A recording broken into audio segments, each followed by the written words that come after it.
All right, Larry Krueger here from the Pig and a Pickle Krug Show with a little review of Lions Rams. What a game this was. And now everything is set. The 49ers know exactly what stands in front of them if they want to go to Las Vegas.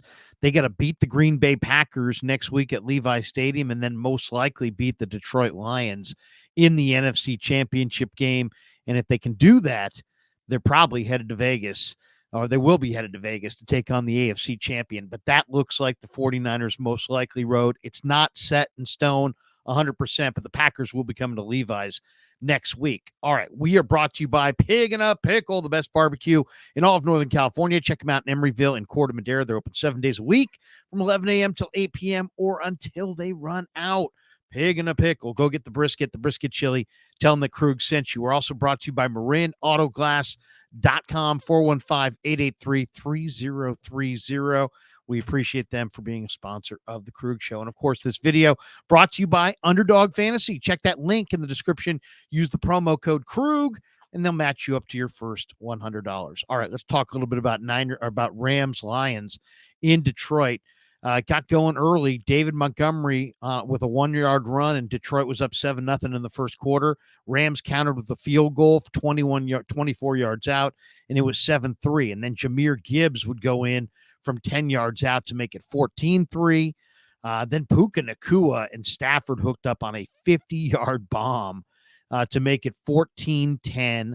Lions. Laporta unbelievably playing this week after the hit that he took last week. He scored on a 2-yard pass from Goff to make it 21-10 Lions in the second quarter. And then right when you think, man, the Lions are going to pull away, Tutu Atwell and Stafford hooked up on a 38-yard pitch and catch. Atwell, very tight coverage, but once he was gone, he was gone. He's a home run hitter. 21-17 Lions at that point going into the halftime. Badgley would hit a 54-yarder for the Lions to make it 24-17. Detroit goes up 7.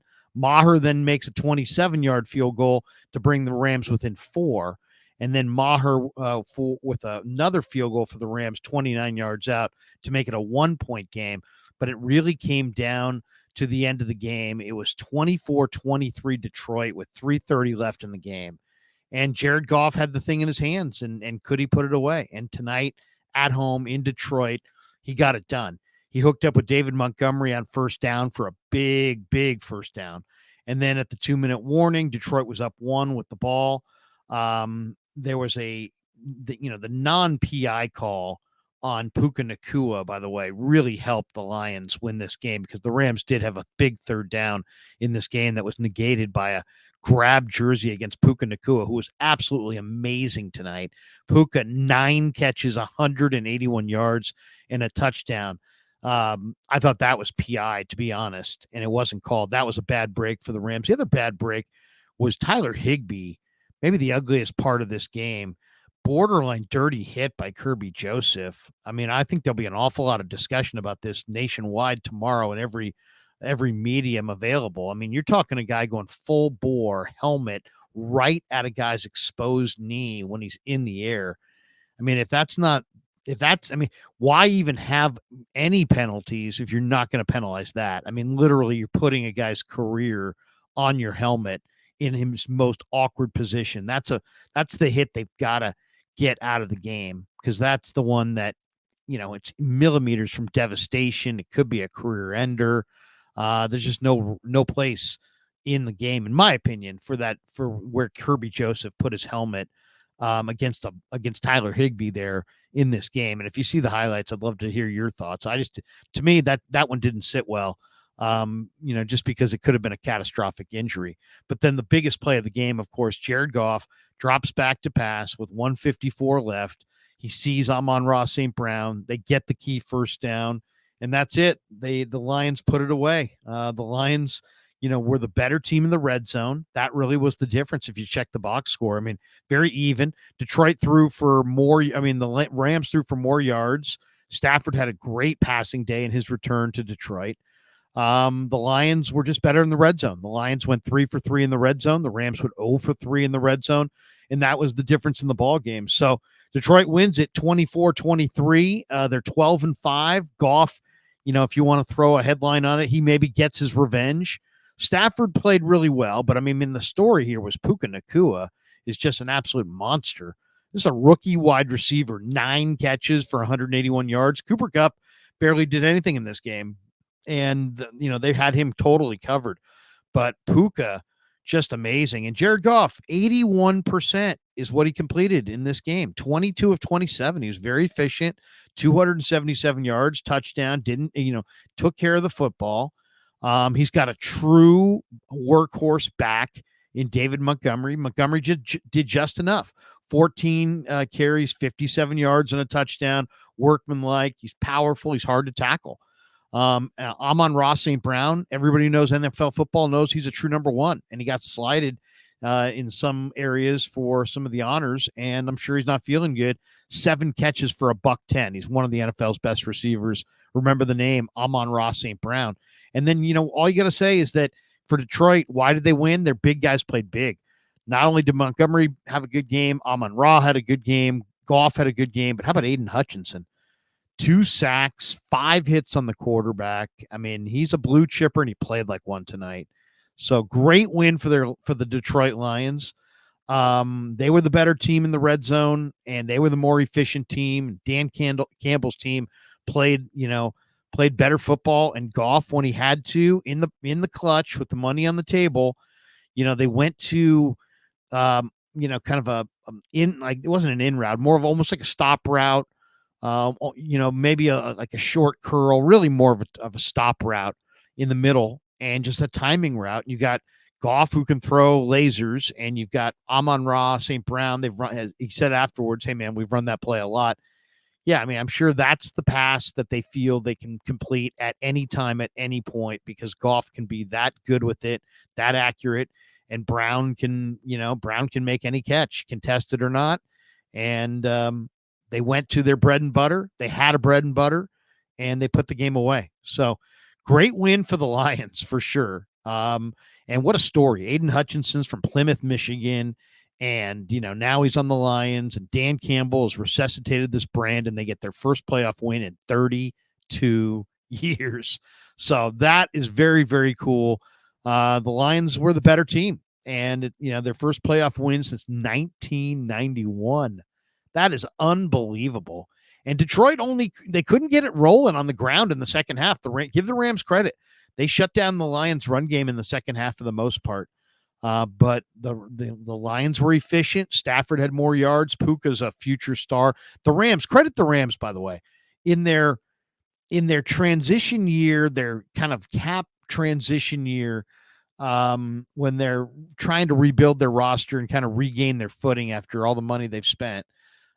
Stafford leads them to a 10-win season, and they discover Puka Nacua, and but the Rams were really more of a 1/3 of a team, and the Lions are much more of a complete football team, and now the Lions are moving on. So the Lions get the winner of Eagles Tampa, and the Packers are coming to Levi's against the Niners, and we know when it's going to be. It's Saturday night, 5:15 at Levi's. Packers and 49ers in the division round. The winner moves on to the NFC Championship game. The loser is going home. And Lions against Tampa or Philly, and I like the Lions. So to me, it seems like unless things break a little different than I'm anticipating with the Eagles or Bucks, I think the Lions can handle either one of those teams. So it's Niners Packers, and most likely Niners Lions to the Super Bowl. And then the AFC, it's probably going to be the Houston Texans taking on the Baltimore Ravens, and Kansas City and Buffalo, Patrick Mahomes against Josh Allen in the other divisional round game. And those are going to be fantastic, because CJ Stroud looked absolutely amazing on Saturday.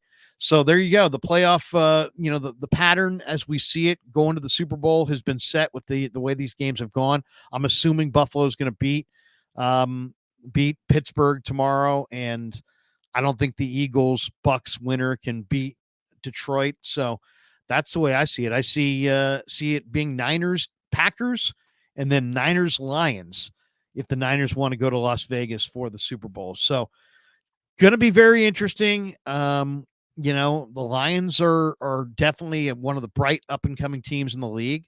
So are the Packers. And the 49ers are going to have to beat teams that maybe have a little bit more juice than them as far as youth on their side. And then if they face the Texans in the Super Bowl, if the Texans were lucky enough to get there, man, the Texans are a really young, exciting team with all the young talent they have on both sides of the football. So it's funny. It's a young man's game, and we're seeing the youth being served here in the playoffs. Detroit has rebuilt with a lot of youth. Green Bay has got a really talented young core. And Texans are a very young team, but with a lot of talent, and they made an amazing one-sided trade for Deshaun Watson. And that trade, and Slowick and D'Amico have and CJ, the great CJ Stroud, let's start calling him that, have the Texans sitting very strong position going against Baltimore next week on the road. So very exciting weekend thus far. We're looking forward to Eagles Bucks tomorrow and Steelers Bills. I like the Bills to win. I'm not sure about Bucks Eagles, but I'm leaning towards the Bucks.